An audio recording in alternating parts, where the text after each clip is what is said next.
दीदी, इसकी हर बार बेईमानी चलती है, आज मैं नहीं चलने दूंगा। आर्यन गुस्से में प्रियंका को देखते हुए बोला। प्रियंका भी उससे हार मानने वाली नहीं थी।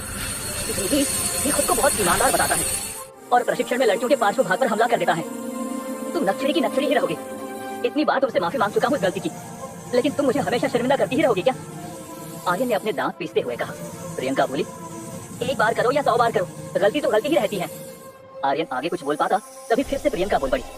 तुम जैसे गधे को क्या पता औरत की इज्जत क्या होती है? तुम गधे हो, मैं नहीं। तुम सुअर हो फिर। अरे बस करो, हम बारी बारी एक एक के राज्य में जाएंगे। अभी हम आर्यन के राज्य में आए हैं तो वहीं पहले चलते हैं। दोनों के बीच में आते हुए अमृता बोली। आर्यन ने अपनी जीत होते हुए देखा तो उसने अपने दांत दिखाते हुए प्रियंका को देखा।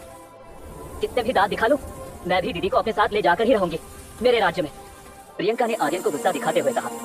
फिर जब सबका महावन जाने का निर्णय हुआ तो प्रियंका भी उनके साथ अपने अंगरक्षकों के साथ महावन राज्य चल पड़ी थी।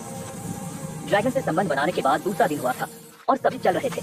तभी लेवल 25 का सांप उन सबके आगे आ गया था तो सभी लोग डर गए, क्योंकि वो सांप कम से कम तीसरी लेवल के योद्धा की बराबरी में था। अमृता थोड़ी पीछे रह गई थी और आगे क्षितिज और आर्यन दोनों चल रहे थे। जब उन लोगों ने भी इस सांप की तरफ देखा तो उनको लगा कि उनका ये आखिरी दिन है। उन दोनों ने तो अपनी आंखें बंद कर दी और ऊपर वाले को याद करने लगे। लेकिन तभी क्षितिज का ड्रैगन जो प्रजाति का अमृत ड्रैगन था, क्षितिज के जेब से बाहर आया, जो आराम से सोया हुआ था। लेकिन जब से प्रचंड प्रचेतना के पहले लेवल साकार जागरूकता में पहुंचा था, साकार जागरूकता लेवल 1 से 5, इस स्तर पर योद्धा अपनी चेतना को साकार रूप से जागरूक करता है, जिससे उन्हें ड्रैगन्स की भाषा को समझने की क्षमता मिलती है। तभी तक क्षितिज और अमृत ड्रैगन के मन जुड़ गए थे। तो जो डर क्षितिज को लग रहा था वही डर अमृत ड्रैगन को लग रहा था। इसी वजह से वो बाहर देखने आया था। लेकिन वो मानो क्षितिज के डरने को बचकानी हरकत समझ रहा था।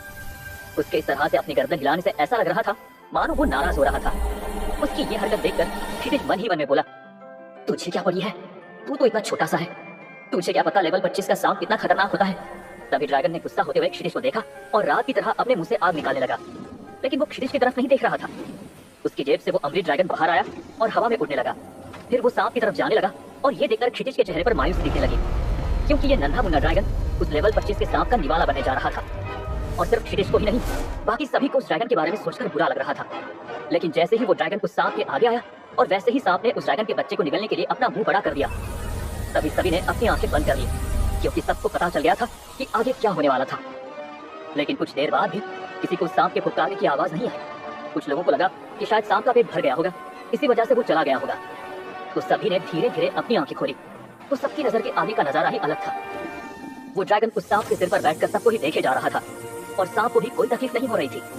क्षितिज भाई, आपका ड्रैगन कब से सांप का सपोला बन गया? आर्यन हैरानी में बोला। उसकी बात सुनकर सब लोग थोड़ा थोड़ा मुस्कुरा दिए।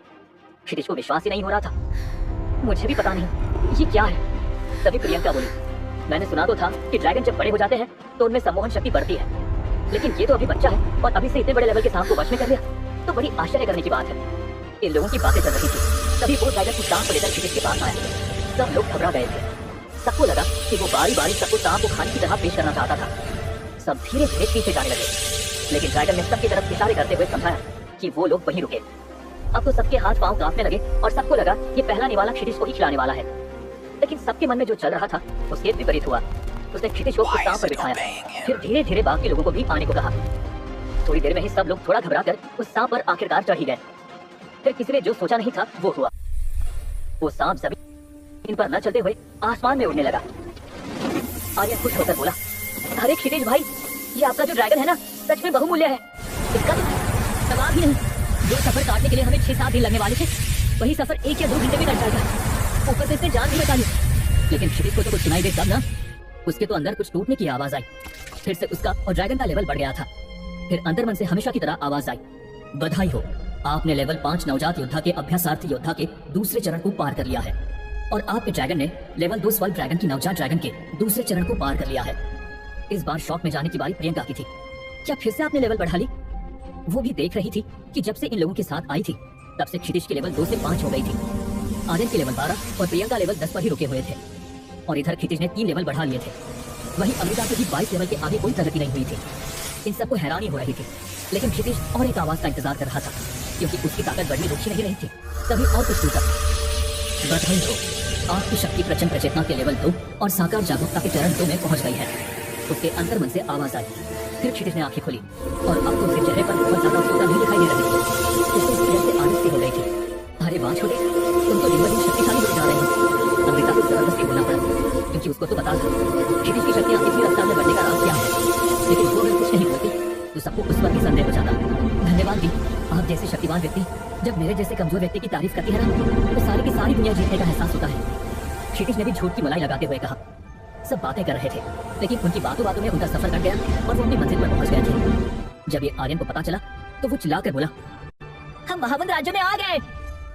फिर क्षितिज और अमृता ने अपनी नजर महावन राज्य की तरफ घुमाई तो उनको बहुत हैरानी हुई, क्योंकि उनके नवांगन राज्य जैसे ही इसकी रचना थी। महावन राज्य बिल्कुल हूबहू लग रहा था। इस राज्य की समानता जब दोनों भाई बहनों ने देखी तो उन्हें अपने राज्य की याद आ गई और फिर दोनों की आंखों से आंसू निकलने लगे। लेकिन अमृता बड़े होने की वजह से वो जल्दी संभल गई और फिर क्षितिज की पीठ पर हाथ थपथपाते हुए बोली, छोटे, हम नहीं छोड़ेंगे उसे जिसने हमारे राज्य को राख में बदल दिया है। फिर दोनों शांत हो गए और महावन राज्य की सुंदरता की तरफ देखने लग गए थे। आर्यन अपने राज्य के बारे में सबको बताने लगा, ज्यादातर अमृता और क्षितिज को। हमारा राज्य महावन एक बड़े इलाके का नेतृत्व करता है। ये इलाका घने और जादुई जंगलों से भरा है। यहाँ बहुत ऊंचे और पुराने पेड़ हैं, जिनकी पत्तियां सूरज की रोशनी को जमीन तक पहुँचने से रोक देती हैं। महावन के अंदर पौराणिक जानवर खुलेआम घूमते हैं। यहाँ के जानवर आपस में बात कर सकते हैं और जादुई पक्षियों के पास ऐसी शक्तियाँ हैं जो कल्पना से भी परे हैं। महावन में प्राचीन रुख देवता भी हो सकते हैं या छिपे मंदिर, भूले हुए नागरिकरण के शेष जो स्थान को एक रहस्यमय और ऐतिहासिक महत्व देते हैं। महावन का वातावरण जादुई है, प्राचीन तंत्र और मोहक कवचों की गुनगुनाहट के साथ, जिससे ये एक आश्चर्य और सावधानी का स्थान बनता है। आर्यन की ये बात सुनकर तो सभी लोगों का मुंह खुला का खुला ही रह गया था। और मैं तो ये बताना ही भूल गया, महावन राज्य के राजा है मेरे पिता भूपेश, जो कि बहुत महान अभिव्यक्ति है, जिन्होंने हमें ऐसे संस्कार दिए कि अगर मैं किसी गलत इंसान से भी गलत व्यवहार करूं तो मुझे दंड जरूर मिलता है, सिवाय प्रियंका के। उसके साथ व्यवहार करता हूं तो मुझे माफी मिल जाती है। प्रियंका को छेड़ते हुए आर्यन बोला, आर्यन के बच्चे, मेरी टांग खींच रहे हो ना? रुको, महाराज भूपेश से मैं तुम्हारी शिकायत करूंगी जरूर। प्रियंका अपने दांत पीसते हुए बोली, अरे अब तो तुम दोनों रुक जाओ, ऐसा क्या कुत्ता बिल्ली जैसा व्यवहार करते हो पता नहीं। क्षितिज ने चिढ़कर कहा। दोनों एक ही स्वर में बोले, हमें माफ कर दो भैया क्षितिज, हम अब नहीं लड़ेंगे। फिर क्षितिज ने देखा कि वो लोग प्रवेश द्वार के पास पहुंच गए थे, तो अमृता ने ड्रैगन को अंतर्मन से बताया कि सांप को नीचे उतारो, यहाँ से पैदल जाएंगे। फिर ड्रैगन ने भी अच्छे बच्चे की तरह उसकी बात सुनते हुए सांप को नीचे उतार दिया। फिर सभी ने अपने आस्तीन में सो रहे ड्रैगन को बाहर निकाला। कुछ लोगों के पास दो दो ड्रैगन थे, तो आर्यन, प्रियंका और क्षितिज के पास एक एक ड्रैगन था। महावन राज्य का नियम था कि सबको अपने अपने ड्रैगन अपने साथ बिना छुपाए ले जाना पड़ता था। जब सब द्वार के सैनिकों ने सफेद रंग का अमृत ड्रैगन देखा तो सब आश्चर्य से एक दूसरे की तरफ देखे बिना नहीं रहे। क्या ये सोम ड्रैगन है भाई? एक सिपाही करीब वाले सिपाही की तरफ देखते हुए बोला। हाँ, मुझे भी लग रहा है। दूसरा सिपाही जो पहले सिपाही के करीब था वो बोला, लेकिन अग्नि पर्वत पर सोम ड्रैगन कब से मिलने लगे? क्या पता किसका कब भाग्य खुल जाए, कोई नहीं बता सकता। हाँ वो तो है भाई। उनके पास खड़े हुए बूढ़े सैनिक ने डांटते हुए कहा, क्या खुसर पुसर चल रही है तुम दोनों की? अपने काम पर ध्यान दो, नहीं तो छुट्टी करके आम जनता में जाकर गप्पे लड़ाओ। ठीक है, आप ही बता दीजिए दादाजी, ये जो सोम ड्रैगन है इसे आपने कभी देखा है? पहला सिपाही उस बूढ़े सैनिक से पूछने लगा। मैंने इसे देखा है मेरी जवानी के समय में, जब हम एक बार वन में घूम रहे थे और दूसरे आयाम से कुछ लोग आए थे। उनमें से एक लड़की के पास मैंने देखा था। वो बूढ़ा फिर से सपनों में खो गया, लेकिन जैसे ही याद आया कि वो काम पर है तो उसने फिर उन सैनिकों को घूर कर देखा, तो वो भी सैनिक डर गए और चुप होकर अपनी जगह पर शांत खड़े रहे। वाह क्षितिज भैया, आपकी तो हर जगह चर्चा ही चर्चा है। आर्यन ने क्षितिज की तरफ तारीफ वाली नजर से देखते हुए कहा। अरे भाई, वो मुझे नहीं मेरे ड्रैगन को देखकर तारीफ कर रहे हैं। क्षितिज नाराज होकर बोला। फिर राज्य के लोगों ने जब क्षितिज को और उसके ड्रैगन को देखा तो उसकी हम उम्र लड़की अपनी सहेली से बोली, गीत, ये कितना खूबसूरत लड़का है और उसके हाथ में जो सफेद ड्रैगन है उसकी सुंदरता बढ़ाया जा रहा है। हाँ, काश वही लड़का मेरा जीवन साथी बनता। इन लड़कियों की बातें सुनकर आर्यन हंसकर क्षितिज को बोला, अब बोलो भाई, क्या बोलते हो तुम? हाँ भाई, तुम जो बोले वही सही है। क्षितिज अपने सिर पर हाथ मारकर बोला। ऐसे ही चलते चलते चारों ने मुख्य महल में प्रवेश किया, लेकिन कोई वहां नहीं रुका। सब आर्यन के साथ उसके महल में चले गए। आर्यन की महल की भव्यता जब क्षितिज ने देखी तो उसको एक बार फिर उसके नवांगन राज्य के महल की ही याद आ गई। आर्यन का महल एकदम उसके महल जैसा ही था।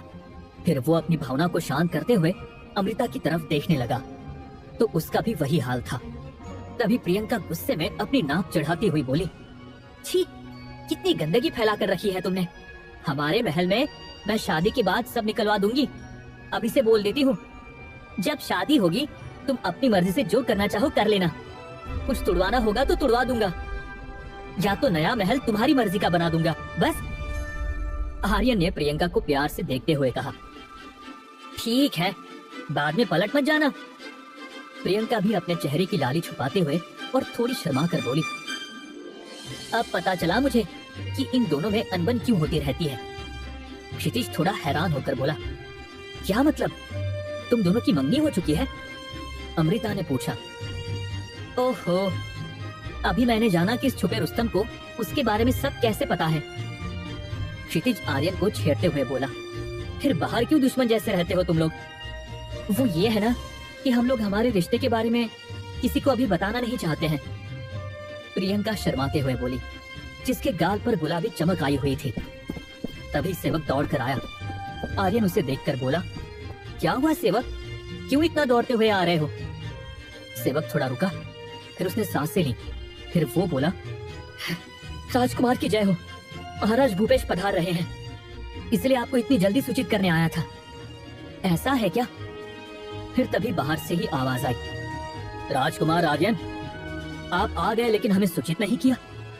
तभी महाराज भूपेश रुक गए और उन्होंने देखा कि 3 लोग वहां आर्यन के पास खड़े हुए थे। महाराज भूपेश ने थोड़े मिश्रित भाव में कहा, अमृता बेटी, तुम यहाँ कैसे? थोड़ी हैरानी से अमृता ने भी कहा, चाचा जी आप? भूपेश अपनी आंखों में आंसू लाते हुए बोले, तुम जिंदा हो। मुझे ये तो पता चला कि सारा का सारा नवांगन राज्य जलकर खाक हो गया है। मैंने भैया और तुम्हारे परिवार को खोजने के लिए बहुत सारे लोगों को भेजा था, लेकिन कोई नहीं मिला। हड्डियां भी नहीं बची है वहां किसी की। अमृता थोड़ा विस्मित होकर बोली, चाचा आप मिल गए ना, इसी बात की मुझे बहुत खुशी हुई है, लेकिन आप महावन राज्य के राजा हो, मुझे पता नहीं था। भूपेश की नजर जब क्षितिज की तरफ मुड़ी तो वो और आश्चर्यचकित होकर बोले, क्या तुम क्षितिज हो? हाँ, मैं क्षितिज ही हूँ। लेकिन क्षितिज ने भूपेश को पहचाना नहीं। भूपेश ने खुशी से कहा, मेरे भतीजे, तुम मुझे जानते नहीं होगे, लेकिन मैं तुम्हारा सगा चाचा भूपेश हूँ। क्या? इतना कहकर क्षितिज ने अमृता की तरफ देखा और अमृता ने भी हाँ कहकर गर्दन हिला दी थी। भूपेश ने कहा, हाँ, मैं कभी कभी आता था नवांगन राज्य में, लेकिन तुम्हारे जन्म के बाद और हमारे पिताजी के और तुम्हारे पिताजी यानी मेरे भैया की आपस में मतभेद होने की वजह से हमारा आना जाना भी बंद हो गया था। इसी वजह से तुम हमें पहचानते नहीं हो, लेकिन तुम्हारे बारे में मेरी और भाई की बातें होती रहती थी। उसको उन्होंने अपने गले लगाते हुए उसकी पीठ थपथपा दी थी। अमृता तो पहचानती थी भूपेश को, लेकिन क्षितिज ने तो उनको देखा भी नहीं था। इसी वजह से उसको अमृता के जितना लगाव भूपेश के साथ नहीं लग रहा था। उसका दम घुट रहा था जब भूपेश उसकी पीठ थपथपा रहे थे। आर्यन ने खुशी से मुस्कुराकर कहा, पिताजी, क्या क्षितिज मेरा भाई है? और जब भूपेश ने हाँ बोलकर गर्दन हिलाई तो उसकी खुशी का ठिकाना ही नहीं रहा। तभी भूपेश ने गुस्से में कहा, लेकिन नवांगन राज्य में जो भी हुआ उसके दोषियों को सजा तो जरूर मिलेगी। सबकी आंखों में गुस्सा और बदले की भावना थी और सभी खामोश थे। तभी आर्यन ने खामोशी को तोड़ने के लिए कहा, देखा राजकुमारी प्रियंका, मैंने कहा था ना कि मेरा अमृता दीदी और क्षितिज भाई से कोई ना कोई रिश्ता है। आर्यन जहाँ एक तरफ क्षितिज से मिलकर खुश था, वही उनके साथ जो हुआ था उसका गुस्सा भी उसके दिल में था। प्रियंका भी खुशी से अपनी गर्दन हिलाकर बोली, अमृता दीदी, अब तो आप मेरी बड़ी ननद और क्षितिज भाई मेरे बड़े जेठ जी बन गए। भूपेश ने कहा, देखो आर्यन, अब एक क्षितिज को सिर्फ भाई मत कहो, बड़े भैया कहो। जी पिताजी। आर्यन ने आज्ञाकारी बेटे की तरह गर्दन हिलाकर हाँ कहा। भूपेश चाचा, मुझे एक ही बात समझ नहीं आ रही है कि हमारे राज्य पर जिसने हमला किया वो हमारे आसपास वाले राज्यों से नहीं है, क्योंकि हमारी उन राज्यों से कोई भी दुश्मनी नहीं थी। अमृता ने थोड़ा परेशान होकर भूपेश को पूछा, बेटा, मैंने भी इसकी जानकारी निकाली, लेकिन किसी भी राज्य के पास लेवल 100 का कोई ड्रैगन ही नहीं है। सबके पास 60 से 75वें लेवल के आसपास ही है। यह हमला सीधा किसी साम्राज्य या तो महासाम्राज्य से हुआ है, लेकिन हमारा तो कोई रिश्ता ही नहीं है साम्राज्य और महासाम्राज्य से। तो ये हमला क्यों हुआ? देखो बेटा, मैं अभी भी जांच पड़ताल करवा रहा हूँ।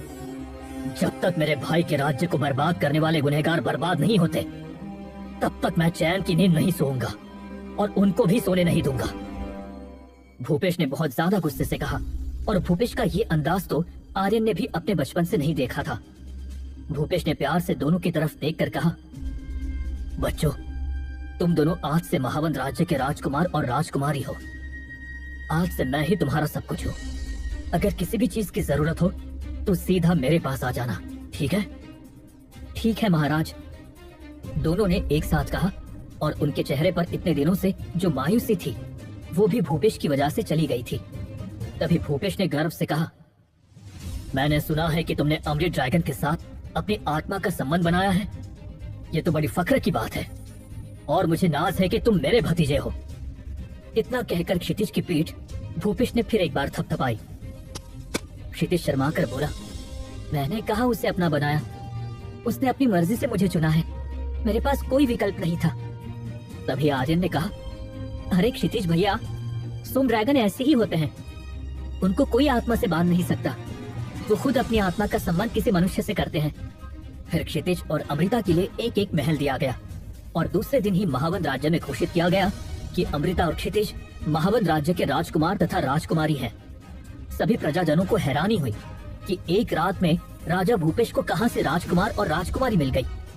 लेकिन राजा का आदेश आखिर राजा का आदेश ही होता है, उसके आगे किसी की नहीं चलती।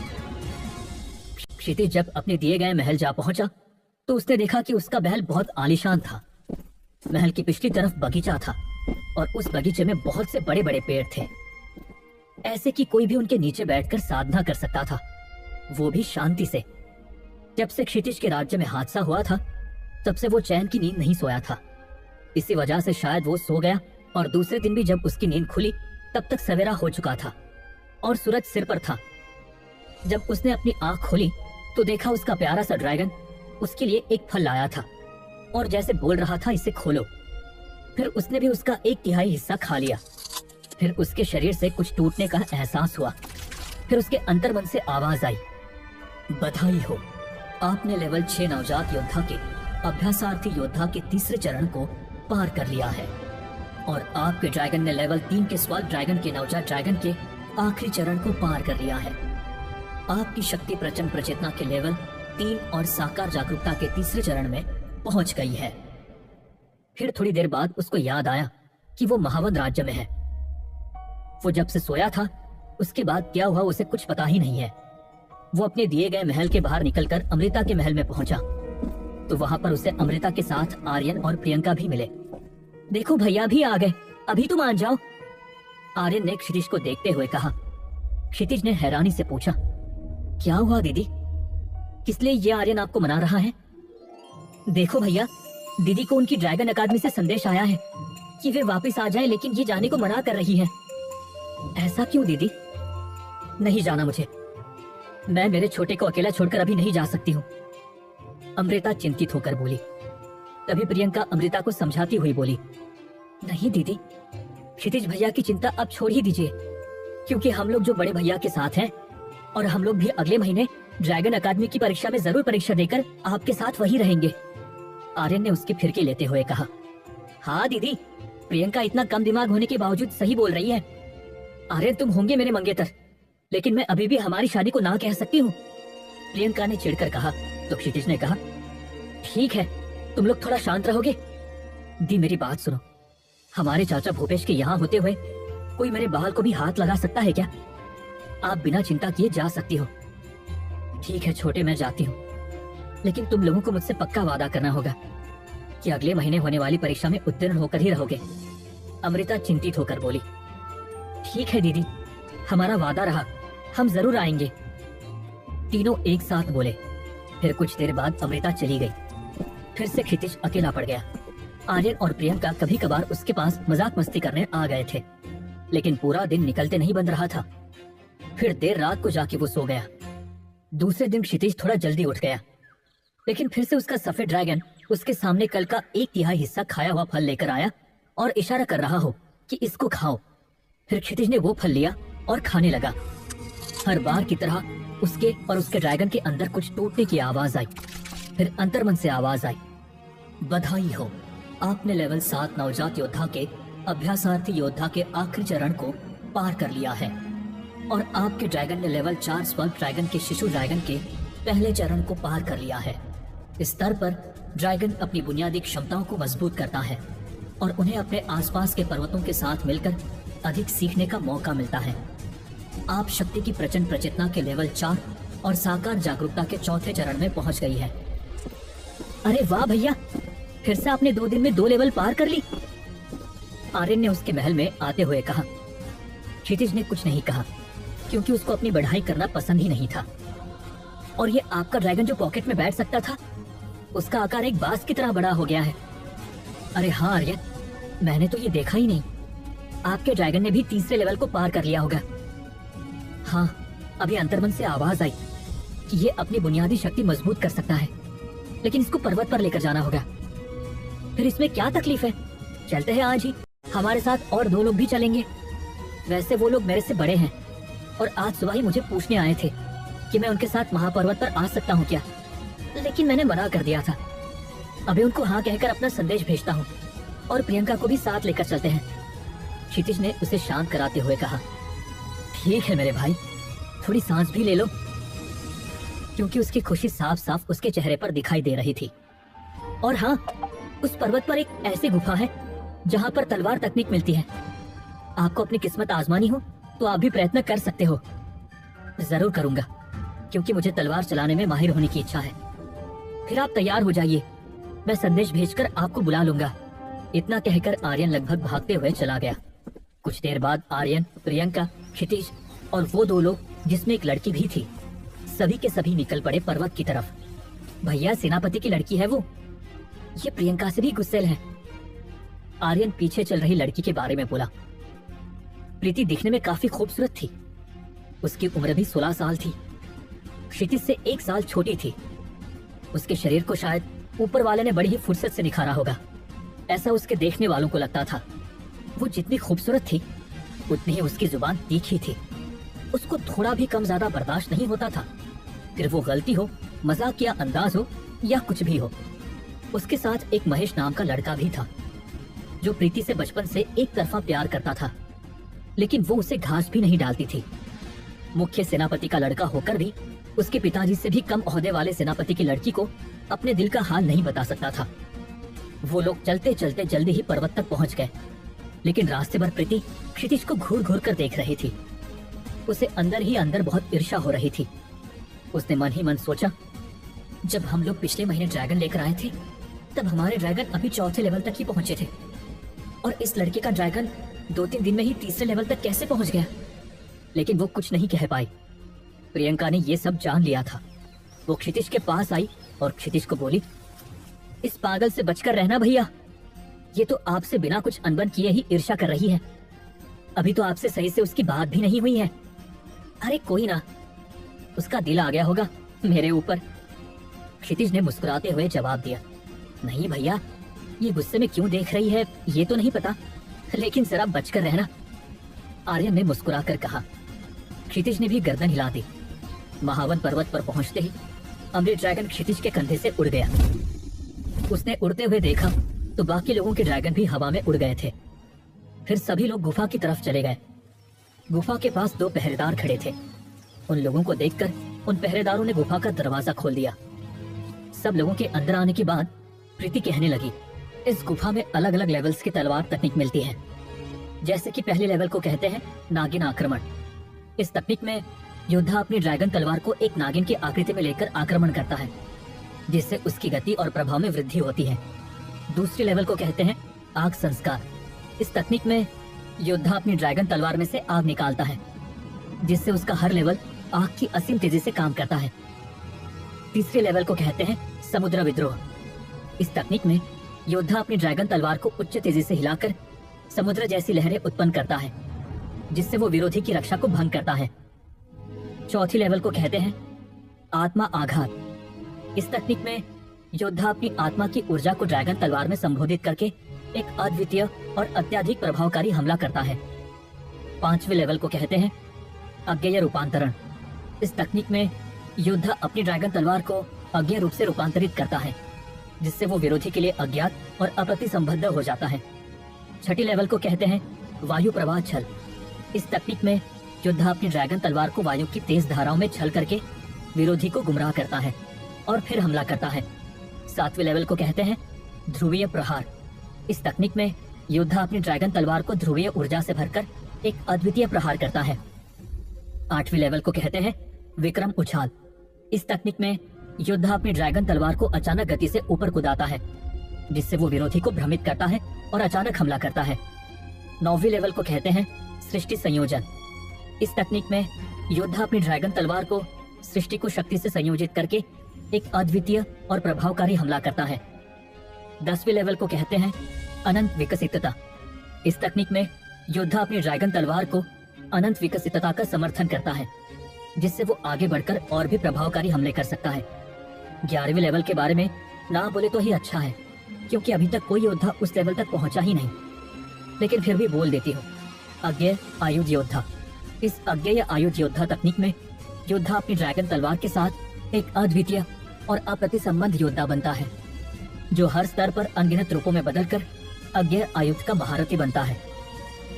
इतना बोलकर प्रीति हाँफने लगी थी, लेकिन उसका एटीट्यूड कहीं से कम नहीं लग रहा था और चेहरे पर शक्ति की जानकारी का अभिमान झलक रहा था। तभी आर्यन ने कहा, वाह प्रीति, बहुत अच्छा ज्ञान है तुम्हें इस गुफा का। प्रीति भी आर्यन से तारीफ सुनकर खुश हो गई, लेकिन जब महेश ने आर्यन को प्रीति की तारीफ करते देखा तो उसके अंदर जलन की आग भड़क उठी, तो बिना कुछ कहे गुस्से में गुफा के अंदर चला गया। उसके अचानक यूं चले जाने से सब लोग हैरान रह गए। सबकी नजरें उसी पर टिकी रहीं, लेकिन किसी को समझ नहीं आया कि वो इतने गुस्से में अंदर क्यों गया। अभी 2 मिनट ही बीते थे कि महेश वापस बाहर आ गया। उससे इतनी जल्दी लौटते देख प्रीति ने चौंकते हुए उससे पूछा, कौन सी लेवल की ड्रैगन तलवार तकनीक मिली? वो किसी को कुछ बताना नहीं चाहता था, लेकिन उसका एक तरफा प्यार ही उसे पूछ बैठा। फिर वो उसकी तरफ मुड़ा और कहा, मुझे लेवल 3 की तकनीक समुद्र विद्रोह मिली। अरे वाह, बढ़िया, तुम्हें इसके लिए मुबारकबाद। ऐसा बोलकर प्रीति मुड़ी और मटक मटक कर गुफा के अंदर चली गई। महेश भी रुक गया, क्योंकि वो भी देखना चाहता था कि उसके प्यार को कौन सी ड्रैगन तलवार तकनीक मिलती है। कुछ देर बाद प्रीति भी आ गई। उसे देखकर वो बहुत ही खुश दिख रही थी। फिर उसे इतना खुश देखकर महेश को इतनी खुशी हुई कि वो अकेला होता तो जोर जोर से नाच रहा होता, बिल्कुल मोर की तरह।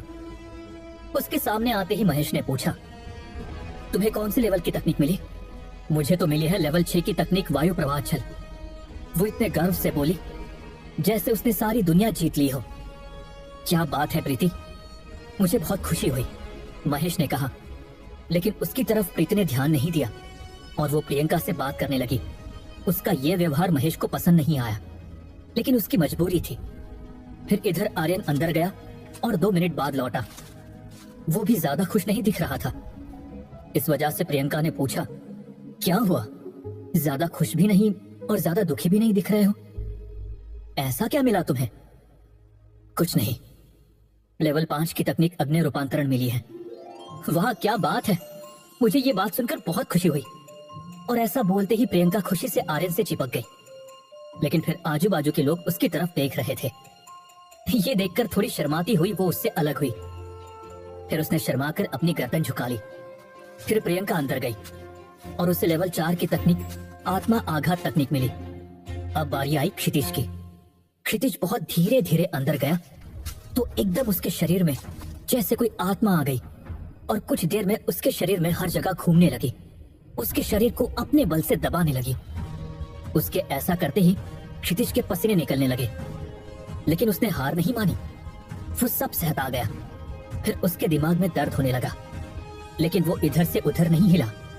फिर एक साथ उसके शरीर और दिमाग पर एक साथ बल लगने लगा, लेकिन वो हिला नहीं। फिर आखिरकार वो आत्मा उसके शरीर के बाहर आई।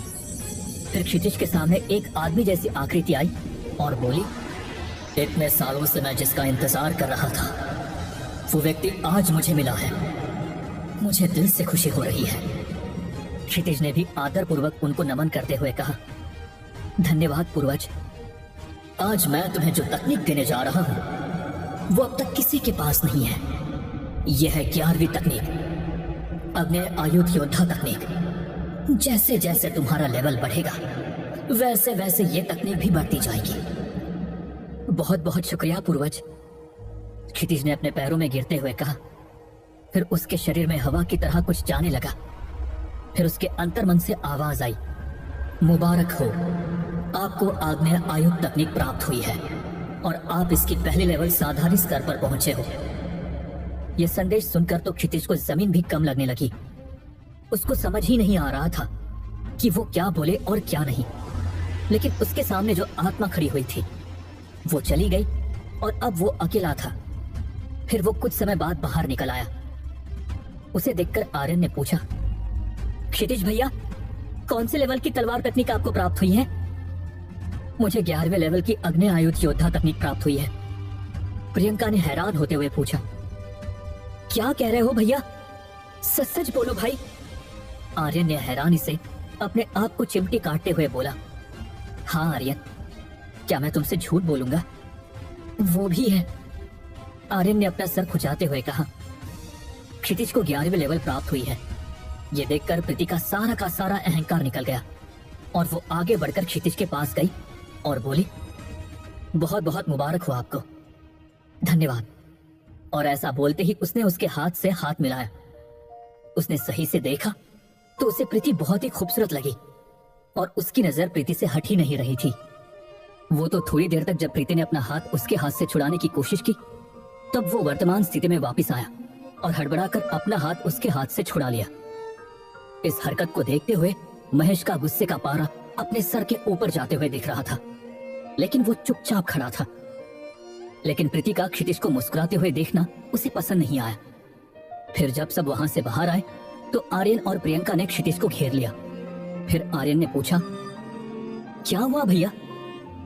प्रीति बहुत खूबसूरत है ना? खूबसूरत तो है, क्षितिज ने कहा। लेकिन उसको पूरा बोलने देने से पहले ही प्रियंका बोली, फिर तो मुझे भी अपनी भाभी प्रीति को बनाने में कोई ऐतराज नहीं है। अरे रुको यार, तुम लोगों को तो बहुत जल्दी है, तुम लोग मुझे कभी बोलने तो दो। मैं ऐसा कहना चाहता था कि वो खूबसूरत है और उसकी खूबसूरती में मैं भी खो गया था, लेकिन उसके मन में खोट है, उसको मैं अच्छा नहीं लगता। उसको मेरी मिली हुई तलवार तकनीक अच्छी लगी, ना कि मैं। क्षितिज ने सच्चाई बताई। आपको कैसे पता चला भैया? प्रियंका ने हैरान होते हुए पूछा। इस लड़की को किसी से प्यार नहीं हो सकता, क्योंकि मैं देख सकता था कि उस लड़की की आंखों में सिर्फ एक लालच दिख रहा था। इसलिए मैं जानबूझकर उसका हाथ पकड़े रहा और इंतजार किया कि वो थोड़ी तो शर्माएगी, लेकिन उसकी भावना नहीं बदली। इधर इन लोगों की बातें चल रही थी और उधर महेश ने अपने दिमाग से कंट्रोल खो दिया था। वो सीधा क्षितिज के सामने आया और उसकी तरफ तलवार तानते हुए बोला, अगर तुम्हें मेरी प्रीति चाहिए तो पहले मुझे हराना पड़ेगा। क्या मैंने कहा ऐसा? क्षितिज ने परेशान होकर पूछा। हाँ, मुझे सब दिखा जब तूने प्रीति का हाथ पकड़ा था और तुम्हारी आंखों में उसके लिए प्यार दिख रहा था। अरे भाई, मुझे माफ करना, तुम्हें कोई तो गलतफहमी हो गई है। नहीं नहीं, मुझे बाकी कुछ नहीं सुनना, मुझसे मुकाबला करो नहीं तो मेरे हाथों से। तभी बीच में प्रीति आ गई और उसने कहा, तुमने मुझे हमेशा के लिए खरीद रखा है क्या? नहीं, मैं ऐसा नहीं कहना चाहता था प्रीति, महेश ने सक पकाकर कहा और गर्दन ना में हिलाने लगा। फिर तुम मेरी शर्त राजकुमार क्षितिज से कैसे लगा सकते हो? और तुम्हें किसने हक दिया? प्रीति गुस्सा होकर देख रही थी। ठीक है, तो तुम सबको बता दो कि तुम मुझसे प्यार करती हो, महेश ने चिल्लाकर कहा। मैं तुमसे प्यार नहीं करती और शायद कभी नहीं कर सकती, प्रीति बोली, और वो भी चाहती थी कि ये बात एक बार हो जाए। आखिर आज क्षितिज की वजह से ये मौका आया था। उसने चौका मार दिया। क्या? फिर मुझसे नहीं तो किससे प्यार करती हो? ये बता दो। मैं तुम्हें क्यों बताऊं? इसका मतलब तुम इस नाकाबिल लड़के से प्यार करती हो? अब तो गुस्से में महेश ये भी भूल गया था कि क्षितिज राजकुमार था। हाँ, मैं क्षितिज से प्यार करती हूँ, प्रीति ने झूठ मूठ शर्मा कर कहा। लेकिन अरे मुझे भी पूछो कि मैं इससे प्यार करता हूँ कि नहीं। क्षितिज बीच में बोल पड़ा, तुम तो चुप रहो, तुम्हारी वजह से मेरी प्रीति तुमसे प्यार करने लगी है। नहीं तो आज तक उसने अभी तक कभी ऐसी बात नहीं की थी। ये बात उससे पूछो, ना कि मेरे से। अब बस हुआ, आज या तो तुम रहोगे या तो आज मैं रहूंगा। अरे लेकिन तुम हो 22वें लेवल पर और क्षितिज भैया कुछ कारणों की वजह से लेवल 7 पर है। इस वजह से ये मुकाबला कभी भी समान स्तर पर हो ही नहीं सकता। आर्यन ने बीच में बचाव करते हुए कहा, तुम तो चिकनी चुपड़ी बात करो ही मत, हट जाओ बीच में से। ऐसा कहकर उसने आर्यन को एक झटके से बाजू में धकेल दिया। आर्यन भी 17वें लेवल पर था, लेकिन 22 और 17वें लेवल का अंतर भी बहुत था। चलो तैयार हो जाओ मेरे आक्रमण के लिए। ऐसा बोलते ही महेश अपनी तलवार निकालकर क्षितिज पर टूट पड़ा, लेकिन क्षितिज के पास तलवार और ताकत दोनों नहीं थी। वो कैसे लड़ सकता था? जब महेश का हमला क्षितिज पर हुआ तो क्षितिज ने अपनी आंखें बंद कर ली और ऊपर वाले को याद करने लगा। महेश का वार क्षितिज के सर पर पहुंचा ही था, तभी एक ड्रैगन के चिल्लाने की आवाज आई और वो भी बहुत गुस्से में था। अमृतपान ड्रैगन? आर्यन ने हैरानी में कहा। तभी ड्रैगन ने सीधा आग उगलकर महेश को जला डाला। अरे नहीं, उसे मारना नहीं था। ऐसा कहकर क्षितिज उसकी तरफ दौड़ा। इधर उस ड्रैगन का हमला देखकर आर्यन, प्रियंका और प्रीति एक जगह पर ऐसे खड़े थे मानो भूत देखा हो। वो 1 इंच भी नहीं हिले और इन लोगों ने कसम खा ली कि किसी से भी दुश्मनी करना, लेकिन क्षितिज से नहीं। ऐसा करने के बाद जब ड्रैगन ने देखा कि क्षितिज अब सुरक्षित है, तो वो ड्रैगन फिर से हवा में उड़ गया और सब देखते ही रह गए। अरे तुम लोग देखते क्या हो ऐसे? जल्दी और इसे बचाओ! क्षितिज गुस्से में चिल्लाया। सब लोग होश में आए और महेश को लगी हुई आग बुझाने लग गए थे, लेकिन तब तक बहुत देर हो गई थी और महेश की मौत हो चुकी थी। फिर आर्यन ने सैनिकों को बुलाया और महेश को उठाकर मुख्य सेनापति के घर ले जाने को कहा। क्षितिज ने परेशान होकर कहा, आर्यन अब क्या होगा? आप क्यों परेशान हो रहे हो? इसमें आपकी कोई गलती थी ही नहीं। आर्यन ने समझाते हुए कहा। प्रियंका ने भी हामी भरी। हाँ, महेश खुद ही आपके ऊपर हमला करने आया था। तभी क्षितिज के अंदर कुछ टूटने की आवाज आई। अंतर्मन में वही आवाज गूंजी, बधाई हो, आपने लेवल 8 में नवजात योद्धा के मास्टर योद्धा के पहले चरण को पार कर लिया है और आपको ड्रैगन के साथ मिलकर लड़ने की क्षमता प्राप्त हो गई है। और आपके ड्रैगन ने लेवल 5 स्वल्प ड्रैगन के शिशु ड्रैगन के दूसरे चरण को पार कर लिया है। अब आपकी शक्ति प्रचंड प्रचेतना के लेवल 5 और साकार जागरूकता के आखिरी चरण में पहुंच गई है। क्षितिज भैया की 9वीं लेवल भी पार हो गई। क्या बात है! आर्यन ने मुस्कुराते हुए कहा। इसमें क्या बड़ी बात है? लेकिन बोलते ही फिर से उसके अंदर कुछ टूटने की आवाज आई और अंतर्मन से आवाज आई, बधाई हो, आप लेवल 9 में नवजात योद्धा के मास्टर योद्धा के दूसरे चरण को पार कर लिया है और आपके ड्रैगन ने लेवल 6 में स्वल्प ड्रैगन के शिशु ड्रैगन के तीसरे चरण को पार कर लिया है। अब आपकी शक्ति प्रचंड प्रचेतना के लेवल 6 और आप मनोबल संवाद के पहले चरण में पहुंच गए हो। इस स्तर पर योद्धा अपनी चेतना को आगे बढ़ाता है और उन्हें ड्रैगन्स के साथ मनोबल संवाद स्थापित करने की क्षमता होती है। भैया, अभी तो लेवल 8 पार की थी और अभी 9वीं लेवल भी पार हो गई। लेकिन वो बोलते बोलते रुकता, उससे पहले ही फिर से क्षितिज के अंदर से टूटने की आवाज और अंतर्मन से आवाज आई, बधाई हो, आपने लेवल 10वीं में नवजात योद्धा के मास्टर योद्धा के आखिरी चरण को पार कर लिया है और आपके ड्रैगन ने लेवल 7 में स्वल्प ड्रैगन के शिशु ड्रैगन के आखिरी चरण को पार कर लिया है। अब आपकी शक्ति प्रचंड प्रचेतना के लेवल 7 और मनोबल संवाद के दूसरे चरण में पहुंच गई है। जब क्षितिज ने अपने लेवल 10 को पार किया और सारी दुनिया की शक्ति जैसे उसके शरीर में घुसने लगी। भैया, लगता है आप हमें आश्चर्य के झटके देते हुए मार ही डालोगे। आर्यन ने डरते हुए और बहुत खुश होते हुए कहा। हाँ भैया, एक दिन में 3 लेवल बढ़ना, मेरे हिसाब से कोई भी शक्तिशाली इंसान इतनी रफ्तार से लेवल नहीं बढ़ा सकता है। प्रियंका ने आश्चर्यचकित होकर कहा। हाँ, ये बात तो है। प्रीति ने भी हामी भरी। लेकिन इतनी जल्दी जल्दी लेवल कैसे बढ़ रही है? क्षितिज ने हैरानी से पूछा। मेरे हिसाब से आपका ड्रैगन इस पर्वतीय वातावरण से शक्तियां सोख रहा है। प्रीति किसी बुजुर्ग व्यक्ति की तरह बोली। हाँ, मैंने भी सुना था कि अगर आपका ड्रैगन उच्च प्रजाति का होता है तो वो प्राकृतिक शक्तियां सोख कर अपने लेवल्स बढ़ाता रहता है। आर्यन ने कुछ याद करते हुए कहा। इन लोगों की बातें इधर चल ही रही थी, तभी एक सैनिक आया और उसने आर्यन को प्रणाम करते हुए कहा, राजकुमार, बहुत बड़ा हंगामा हो गया है। मुख्य सेनापति अपने बेटे महेश की लाश लेकर दरबार में न्याय मांगने आया है और वो कह रहा है कि उसे अपने बेटे की मौत का इंसाफ चाहिए, जान के बदले जान। आर्यन ने पूछा, क्या? फिर पिताजी क्या बोले? आप लोगों को इसी वजह से बुलाया है कि क्या सच है और क्या झूठ। ठीक है, चलो हम लोग चलते हैं। सबने अपने अपने ड्रैगन लिए और चलने लगे और कुछ ही देर में वो सब दरबार में पहुंच गए। प्रणाम महाराज। तीनों ने भूपेश को प्रणाम किया और एक जगह खड़े हो गए।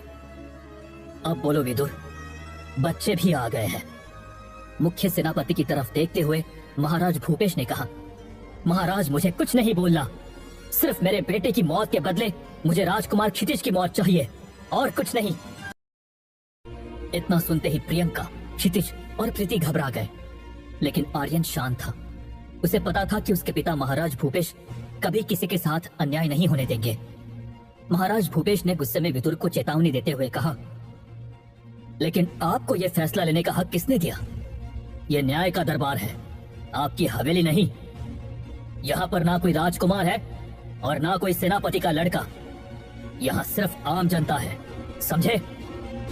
ठीक है महाराज, विदुर ने भी नरम होते हुए कहा।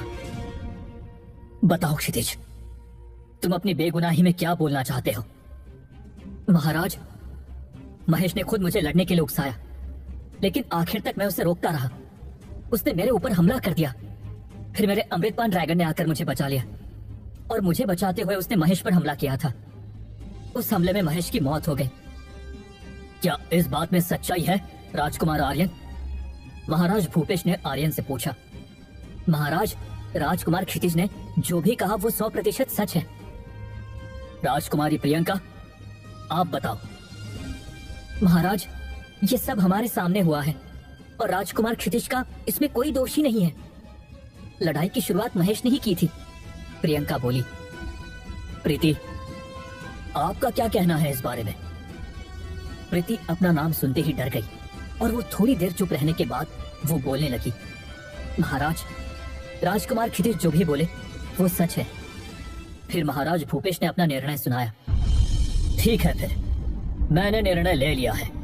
महेश ने खुद से राजकुमार क्षितिज पर बिना वजह आघात करने की कोशिश करके ही सजाए मौत का गुनाह कर दिया था। राजकुमार क्षितिज ने कुछ गलत नहीं किया है। सभी ने एक साथ इस फैसले को सम्मति दी और दरबार बर्खास्त हो गया। सभी लोग अपने अपने काम में लग गए। वहीं आर्यन और बाकी लोग अपने अपने महल में चले गए।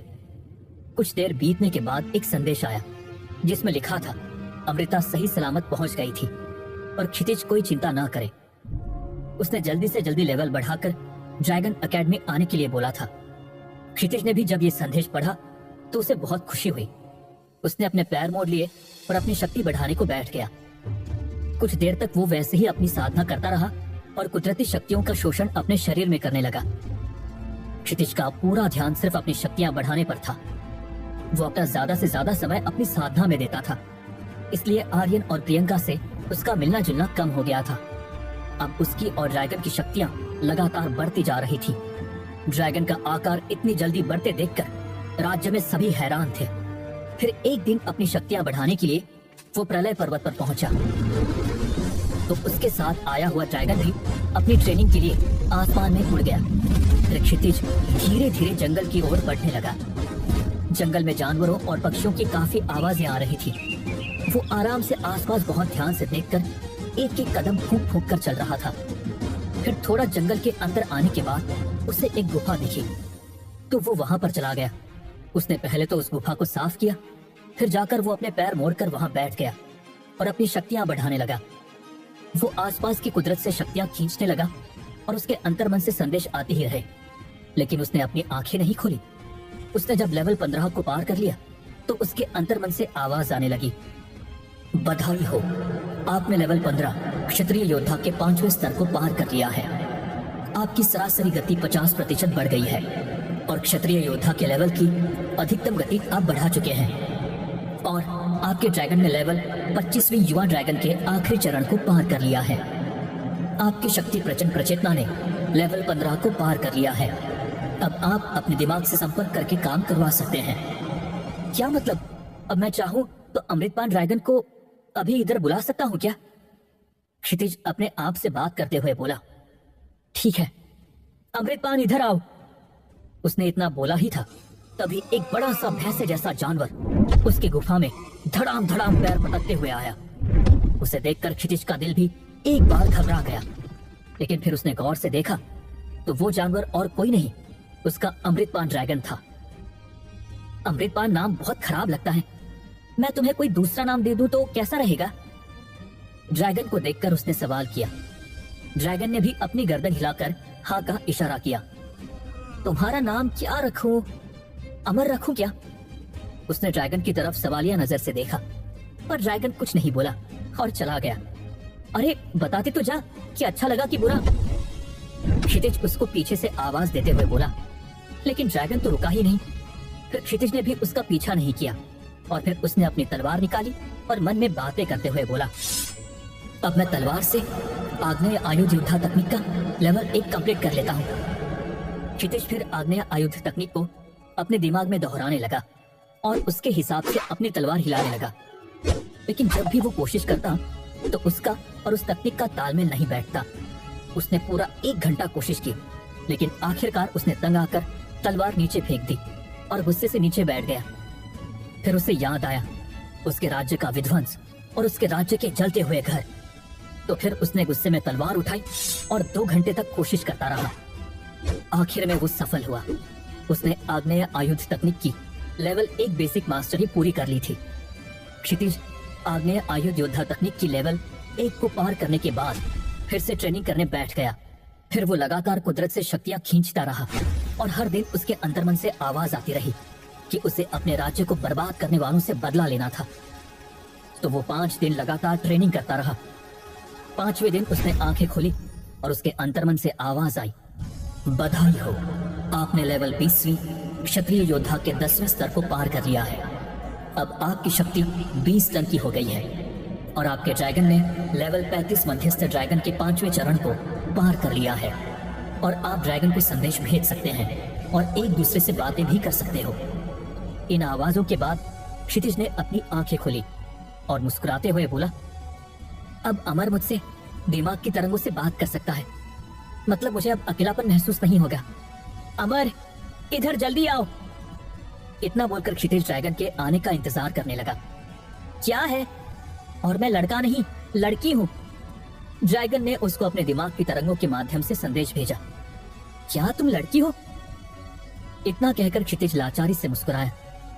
हाँ, फिर तुमने मुझे कैसे लड़का माना? ड्रैगन गुस्से में चिल्लाई, मुझे माफ करना, मेरे कहने का यह अर्थ नहीं था। क्षितिज ने अपनी नजरें झुकाते हुए कहा, तुम इतना माफी क्यों मांग रहे हो? मैं तुमसे नाराज नहीं हूँ। क्षितिज खुश होते हुए बोला, सच में तुम मुझसे नाराज नहीं हो?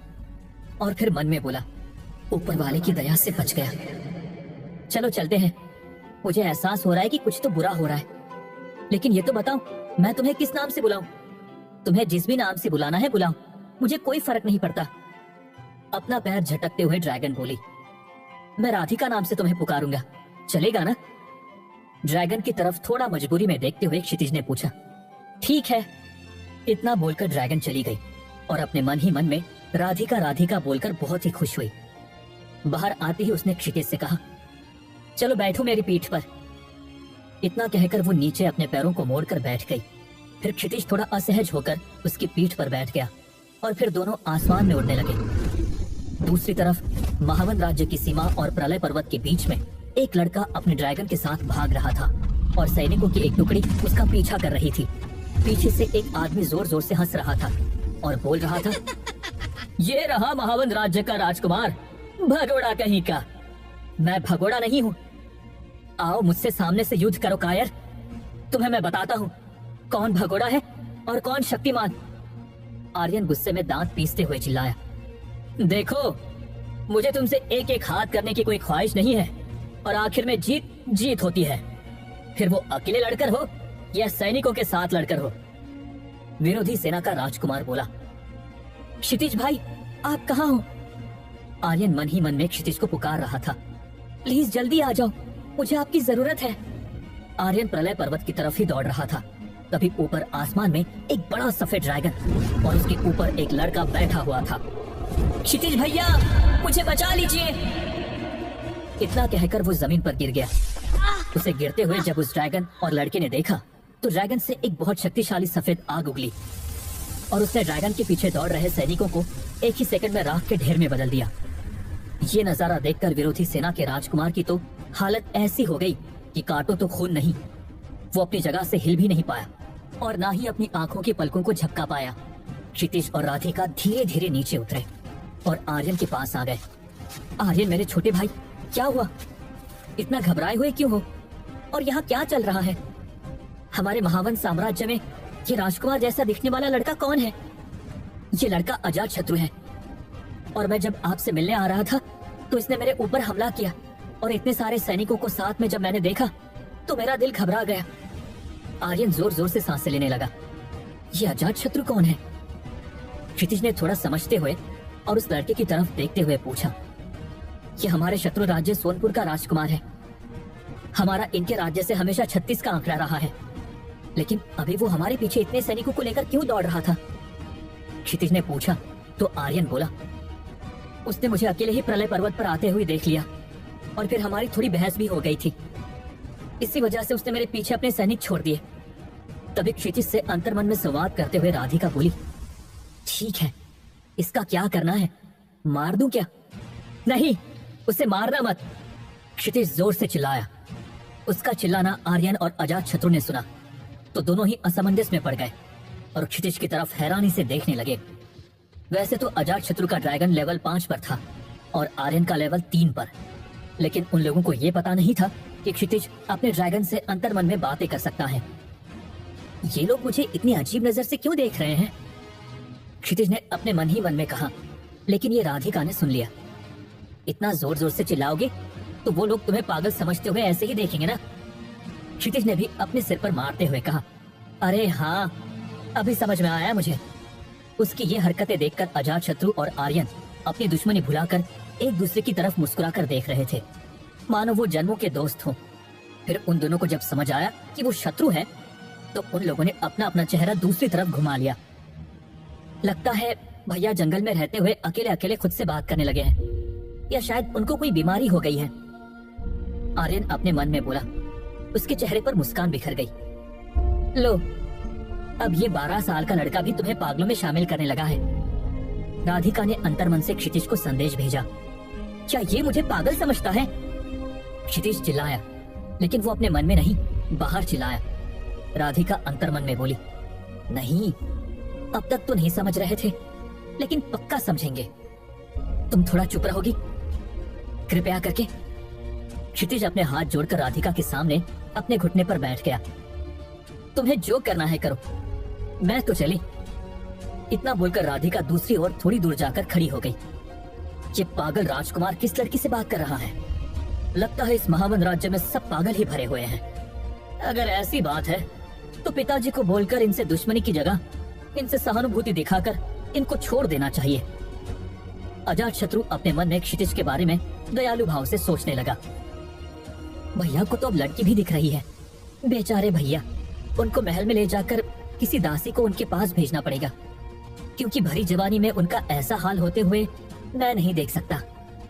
आर्यन भी क्षितिज की तरफ दया भाव से देखने लगा। अपने ड्रैगन के सामने हाथ कौन जोड़ता है? ये तो और अजीब लग रहा है। लगता है बेचारे के सिर पर कोई तो झटका लगा है शायद। इतना अपने मन में बोलकर अजातशत्रु आगे बोला, बेचारा, हाँ सही में बेचारे कितने अच्छे थे मेरे क्षितिज भैया। पता नहीं इस जंगल में ऐसा क्या है भगवान, जो मुझे एक दिन में ही 2-2 पागल देखने पड़ रहे हैं। आर्यन ने कहा, लेकिन वो भूल गया था कि वो मन की जगह सबके सामने बोल रहा है। जब ये क्षितिज ने सुना तो उसकी आंखें किसी क्रोधित सांड की तरह हो गई और उसके कानों में से धुआं निकलने लगा। उधर अजातशत्रु भी गुस्से में उसी की तरफ देख रहा था, मानो उससे कच्चा ही निकल जाएगा। अरे नहीं भैया, मैं ऐसा नहीं कहना चाहता था। आर्यन दौड़ते हुए बोला। जब उसने देखा क्षितिज उसकी तरफ ही दौड़ते हुए आ रहा है, तुम्हें तो आज मैं नहीं छोड़ूंगा आर्यन। हाँ क्षितिज भैया, इसे मत छोड़ना। और इन दोनों भाइयों के इस हंसी मजाक को देखकर अजातशत्रु के मुंह से अचानक ही निकल गया। फिर जब उसको पता चला कि उसके मुंह से कुछ तो गलत निकला है तो उसने अपनी जीभ काट ली। जब ये क्षितिज ने और आर्यन ने सुना तो दोनों रुककर अजातशत्रु को घूर घूर कर देखने लगे। क्या बोले तुम? क्षितिज ने उससे हैरान होते हुए पूछा।